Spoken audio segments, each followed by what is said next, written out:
नमस्ते दोस्तों, मैं स्वाति झुंझुनवाला और मैं मंजरी खोड़के दिव्यांग सोशल फाउंडेशन अकोला के माध्यम से आपका स्वागत करते हैं। आज 28 मई को भारतीय स्वाधीनता संग्राम के महानायक विनायक दामोदर सावरकर की 138वीं जयंती है। हम उनसे जुड़ी कुछ रोचक जानकारी आपके साथ साझा करने जा रहे हैं। मंजरी जी, यूँ तो हम सभी जानते हैं कि वीर सावरकर कौन है, पर आप थोड़ा सा उनके बारे में विस्तार से बताइए। हाँ, विनायक दामोदर सावरकर राष्ट्रवाद के सबसे बड़े नायक के तौर पर जाने जाते हैं। वो भारतीय स्वतंत्रता आंदोलन की पहली पंक्ति के सेनानी और प्रखर राष्ट्रवादी नेता थे, जिन्हें स्वातंत्र्य वीर सावरकर के नाम से पुकारा जाता है। अटल जी ने अपने एक भाषण में उन्हें कुछ इस तरह परिभाषित किया था: सावरकर एक व्यक्ति नहीं, वो एक विचार है। वो एक चिंगारी नहीं, एक अंगार है। वो सीमित नहीं, वो विस्तार है। वाह, क्या बात है। सावरकर जी का जन्म कब और कहाँ हुआ? वीर सावरकर का जन्म 28 मई 1883 में महाराष्ट्र के नाशिक जिले के भगूर गांव में हुआ था। सावरकर ने क्या पढ़ाई करी थी? वीर सावरकर की पढ़ाई पुणे के फर्ग्यूसन कॉलेज के कला स्नातक दैट इज BA किया था। उन दिनों भारत अंग्रेजों के चुंगल में फंसा था। वीर सावरकर ने अंग्रेजों की वफादारी की शपथ लेने से इनकार कर दिया। उस वक्त की सरकार ने उन्हें सरकार विरोधी गतिविधियों में सक्रिय पाया और उनकी डिग्री वापस ले ली। जून 1906 में वह बैरिस्टर करने के लिए लंदन गए। लंदन जाने से पहले सावरकर ने अपने एक गुप्त सभा में कहा था कि मैं शत्रु के घर जाकर भारतीयों की शक्ति का प्रदर्शन करूंगा। अच्छा, तो ये उनके दिमाग में कहीं ना कहीं तय था कि ये विरोधी गतिविधियां उन्हें अपनानी है, उन्होंने उनका प्रसार प्रचार करना है। अच्छी बात है। सावरकर ने, हमने सुना है कि सावरकर जी एक अच्छे लेखक थे, एक अच्छे कवि थे, तो कुछ इस बात पर भी आप रोशनी डालिए कि उन्होंने कौन कौन सी किताबें लिखी है। वैसे तो सावरकर ने बहुत सारी किताबें लिखी है और काफ़ी कुछ प्रचलित भी हुई है। जैसे उन्होंने हिंदुत्व से लेकर अपने जीवन की तपस्या और पहले स्वतंत्रता संग्राम के बारे में पुस्तक लिखी है। उनकी कुछ पुस्तकों का नाम जैसे the Indian war of independence 1857, the transportation of my life, Hindutva, who is Hindu, Hindu राष्ट्र दर्शन एंड हिंदू पद पातशाही। अच्छा, तो ये पुस्तकें पढ़ने से मेरे ख्याल से उनके जीवनी के बारे में हमें काफ़ी कुछ जानकारी मिल सकती है। हाँ। ये तो इस पर निर्भर है कि कौन कितना इंटरेस्टेड है उनके बारे में जानने के लिए। 1857 के क्रांति के बारे में सावरकर जी के क्या मत थे, मंजरी? सावरकर ने 1857 की क्रांति पर आधारित पुस्तकें पढ़ी थी। यदि वीर सावरकर न होते तो 1857 की क्रांति पहला स्वतंत्रता संग्राम नहीं बनता। उन्होंने the Indian war of independence 1857 क्रांति के बारे में पुस्तक लिखी थी। सावरकर ने 1857 क्रांति के बारे में गहन अध्ययन किया और अपनी पुस्तकों में सनसनीखेज जानकारी लिखी। उन्होंने इस क्रांति को पहला स्वतंत्रता संग्राम बनाया और उनकी इस किताब ने ब्रिटिश शासन को हिलाकर रख दिया था।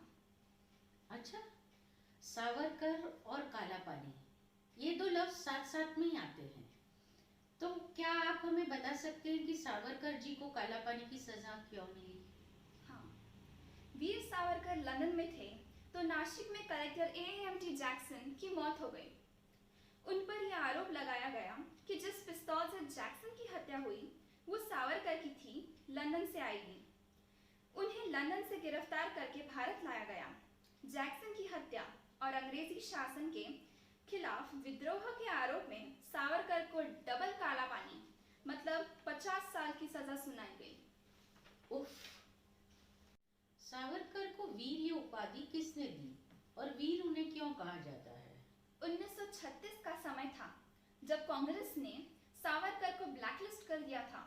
इतना ही नहीं, पर हर जगह उनका विरोध किया जाता था और काले झंडे दिखाए जाते थे। इस बीच एक मशहूर कलाकार PK अत्रे सावरकर के साथ खुलकर आ गए। अत्रे ने पुणे के था। कांग्रेस कार्यकर्ताओं ने धमकी दी कि वो काला झंडा दिखाएंगे। इसके बाद पीके अत्रे ने वो टाइटल दिया जो आज तक चर्चित है। उन्होंने कहा कि जो काला पानी से नहीं डरा वो इस झंडे से क्या डरेगा। सावरकर को अत्रे ने स्वातंत्र्य वीर की उपाधि दी। इसके बाद से सावरकर को वीर टाइटल मिला। सावरकर की वीरता पर कोई संदेह नहीं कर सकता। निश्चित ही ये बात तो सही है, और कितनी खेद की बात है ना, देखो ये कि जिसे हम जैसे अपने देश के ही लोग उनको समझ नहीं पाए, हालांकि उनकी कितनी बड़ी इसमें स्वतंत्रता के आंदोलन में उनकी कितनी बड़ी भूमिका रही है, ये हम सभी जानते हैं। सावरकर जी का सामाजिक जीवन कैसा रहा? सावरकर एक समाज सुधारक के तौर पर भी जाने जाते हैं। उनका दृढ़ विश्वास था कि सामाजिक एवं सार्वजनिक सुधार बराबरी की महत्व रखते हैं और एक दूसरे के पूरक है। खास बात तो यह है कि वीर सावरकर के सामाजिक उत्थान कार्यक्रम सिर्फ हिंदुओं तक सीमित नहीं है, बल्कि वो एक बेहतर समाज और बेहतर राष्ट्र का सपना देखते हैं। हाँ, ये तो हमने भी सुना है कि उन्होंने अस्पृश्यता के लिए लड़े और काफी कुछ उन्होंने नई चीजें समाज में लाने की कोशिश करी, एक बेहतर समाज का उत्थान किया। और हिंदुत्व इसकी परिभाषा उनकी कुछ और ही थी। इसके बारे में अगर हम उनकी किताबें पढ़ेंगे तो अधिक जानकारी पा सकेंगे। सावरकर की मौत कैसी हुई? आजादी के 19 साल बाद 26 फरवरी 1966 में उनका निधन हुआ। उन्होंने 1 फरवरी 1966 को आमरण उपवास का फैसला कर दिया था। आजादी के बाद के शासन ने उन्हें लगभग उपेक्षित ही कर दिया गया था। उन पर झूठे आरोप लगाए गए थे कि गांधी जी की हत्या में वो सहयोगी थे। हालांकि ये आरोप कभी भी साबित नहीं हो पाए। हाँ, ये तो हमने भी कुछ सुना था कि उनकी और गांधी जी की विचारधारा मिलती नहीं थी, वो अलग अलग मत रखते थे।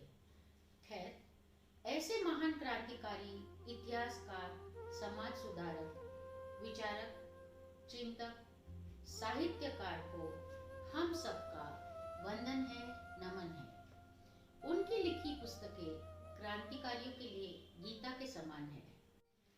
अंत में हम आपसे एक गुजारिश करना चाहते हैं।